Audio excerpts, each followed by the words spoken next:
ഹരേ കൃഷ്ണ. ഗുരുവായൂരിലെ ഉച്ചപൂജ എന്ന് പറയുന്നത് ഭഗവാനും ഭക്തനും തമ്മിലുള്ള ആത്മീയ ബന്ധത്തിൻ്റെ പാരമ്യമാണ്. ഉച്ചപൂജ സമയത്ത് ശ്രീലകം സ്വർണ്ണാഭരണങ്ങളാലും ദീപപ്രഭയാലും ഇങ്ങനെ തിളങ്ങുന്നുണ്ടാവും. നെയ്വിളക്കുകളുടെ വെളിച്ചം ഭഗവാന്റെ വിഗ്രഹത്തിൽ പതിക്കുമ്പോൾ കിട്ടുന്ന ആ ഒരു തേജസ് ഉണ്ടല്ലോ, അത് വർണ്ണനാതീതമാണ്. ഇന്ന് കളഭത്താൽ പൊതിഞ്ഞ ഭഗവാന്റെ ഉച്ചപൂജ അലങ്കാരം ഏതൊരു ഭക്തൻ്റെയും മനസ്സ് നിറയ്ക്കുന്ന ഒന്ന് തന്നെയായിരുന്നു. മുരളീധരനായി ഭക്തരെ അനുഗ്രഹിക്കാൻ നിൽക്കുന്ന ഉണ്ണിക്കണ്ണൻ്റെ രൂപമാണ് ഇന്ന് അലങ്കരിച്ചിട്ടുണ്ടായിരുന്നത്. അത് ആത്മീയതയുടെ പരകോടി തന്നെയാണ്. ഇന്നത്തെ അലങ്കാരത്തിൽ കണ്ണൻ തൻ്റെ പാദങ്ങളങ്ങനെ പിണച്ചു വെച്ചാണ് നിൽക്കുന്നത്. ഇത് ഭഗവാന്റെ ലീലാവിലാസങ്ങളെയും പ്രപഞ്ചത്തിൻ്റെ താളത്തെയുമാണ് സൂചിപ്പിക്കുന്നത്. ആ പിണച്ചു വെച്ച തൃപ്പാദങ്ങളിൽ പൊൻതളകൾ അണിഞ്ഞിട്ടുണ്ട്. ഈ തൃപ്പാദങ്ങളിൽ ശരണം പ്രാപിക്കുന്നത് മോക്ഷത്തിലേക്കുള്ള വഴിയാണ് എന്നാണ് ഓരോ ഭക്തനും വിശ്വസിക്കുന്നത്.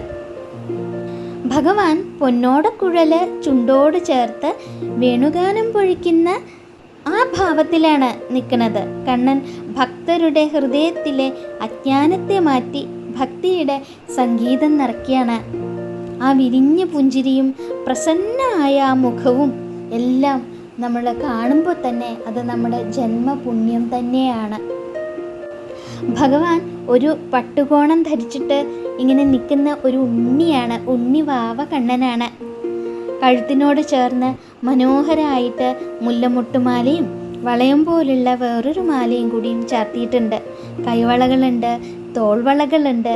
അങ്ങനെ കണ്ണൻ്റെ ലാവണ്യത്തെ വർദ്ധിപ്പിക്കുന്ന രീതിയിലാണ് ഓരോ അലങ്കാരങ്ങളും ഉള്ളത്. സർവ്വ ഐശ്വര്യങ്ങളുടെയും പ്രതീകമായിട്ടാണ് നമ്മുടെ പൊന്നുണ്ണി നിൽക്കുന്നത്.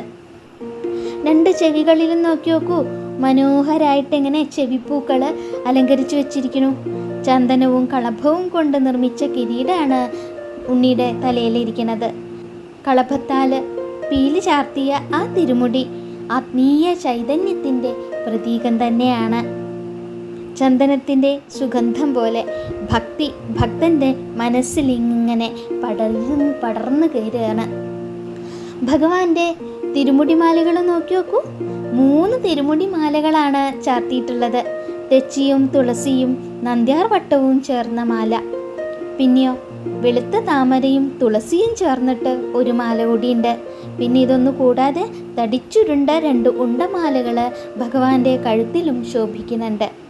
വെളുത്ത താമര ശുദ്ധമായ മനസ്സിനെയും തുളസി സമ്പൂർണമായ സമർപ്പണത്തെയുമാണ് സൂചിപ്പിക്കുന്നത്.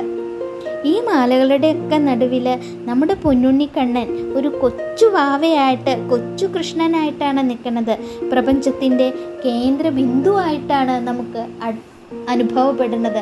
ഈ അലങ്കാരങ്ങൾക്ക് നടുവിൽ നിൽക്കുന്ന നമ്മുടെ പൊന്നുണ്ണിയെ കാണുമ്പോൾ പ്രപഞ്ചത്തിൻ്റെ കേന്ദ്ര ബിന്ദുവാണ് ആ നിൽക്കുന്നത് എന്നാണ് നമുക്ക് തോന്നുക. ഗുരുവായൂരപ്പനെ കുറച്ച് സ്നേഹിച്ചാൽ ഭഗവാൻ നമ്മളെ ഒരുപാട് സ്നേഹിക്കും എന്നാണ്. ജീവിതത്തിലെ കഷ്ടതകളിൽ ഭഗവാന്റെ തൃപ്പാദങ്ങളിൽ വീണ് നമസ്കരിക്കുന്നത് അത്രയും സമാധാനമാണ് നമുക്ക് നൽകുന്നത്. മറ്റൊരു തരത്തിലും നമുക്ക് കിട്ടാത്ത സമാധാനം ആ ഭഗവാന്റെ തൃപ്പാദങ്ങളിൽ മാത്രമാണ് കിട്ടുന്നത്.